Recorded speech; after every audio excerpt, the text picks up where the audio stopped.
চিঠি লিখে আওয়ামী লীগের কার্যক্রমে যে স্থগিত আছে এইটা প্রত্যাহার করার কথা বলা হয়েছে।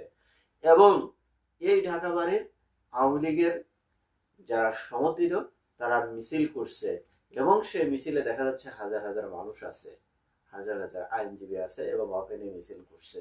এই যে জোর করে টুটি চেপে ধরার যে চিন্তা করছে বিএনপি, এটা বুমেরাং হতে খুব বেশি সময় লাগবে না।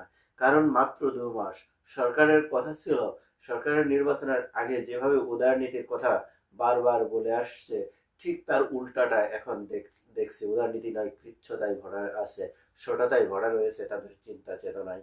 এই সততা, এই কৃচ্ছতা তাদের জীবনে, তাদের রাজনৈতিক জীবনে একটি বুমেরাং হিসাবে চলে আসবে। সুতরাং তাদের উচিত উদারতার সাথে যার যতটুকু জনসমতার আছে সেই জায়গাগুলো ছেড়ে দেয়া, গণতান্ত্রিক অধিকারকে চর্চা করার সুযোগ দেয়া। আজকে যদি গণতান্ত্রিক অধিকারের চর্চা করতে না দেয়, এই সরকার 5 বছর টিকবে না। এই সরকারের যে জনসমর্থন দিন দিন ফল ডাউন করছে, খুব শীঘ্রই শূন্যের কোঠায় চলে আসবে।